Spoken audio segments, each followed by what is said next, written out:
Salut mes chers élèves, la fois passée, on a commencé à dessiner les relations graphiques. On a dessiné la relation entre vitesse et temps. On a dit que si la relation est représentée par une ligne droite qui passe par le point d'origine, ça veut dire que l'accélération est uniforme croissante. Si la représentation graphique montre que la vitesse diminue avec le temps et on a toujours une ligne droite, donc c'est une décélération ou bien une accélération uniforme décroissante, c'est-à-dire une accélération négative mais qui est uniforme puisqu'on a une ligne droite. Donc toujours la pente de cette droite-là, de ces deux droites-là, dans cette représentation graphique entre la vitesse et le temps, si je calcule la pente ici représente l'accélération, puisque la relation est entre vitesse et temps. Delta V sur delta T, c'est l'accélération. Donc si je prends ici deux points, y2 moins y1, sur deux points d'ici, x2 moins x1, donc la pente ici sera égale à l'accélération. Prenons cet exemple-là, on nous a donné un tableau, en dessinant, on a trouvé que on a une ligne droite ici qui est parallèle à l'axe du temps. Donc ici, pendant 5 secondes, la vitesse était 7 mètres par seconde.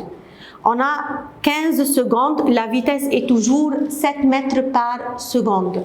Donc cette ligne-là indique que la vitesse ne change pas. Donc c'est une vitesse uniforme ou bien une vitesse constante. Lorsque la vitesse est constante, on dit que le mouvement est uniforme. Donc ici, l'accélération est nulle, c'est-à-dire la vitesse ne varie pas ou bien ne change pas. L'accélération est égale à 0. Donc, je répète, accélération positive, la vitesse augmente. Accélération négative, la vitesse diminue avec le temps. Ici, la vitesse du corps ne change pas. Voilà les trois possibilités. J'ai un graphique entre vitesse et temps. Si c'est une ligne droite parallèle à l'axe du temps, le mouvement est uniforme, c'est-à-dire l'accélération est nulle. Si la vitesse augmente avec le temps, donc c'est un mouvement accéléré. Donc c'est une accélération uniforme croissante. Si la vitesse diminue avec le temps, donc c'est un mouvement décéléré ou bien un mouvement ralenti. C'est une accélération uniforme décroissante.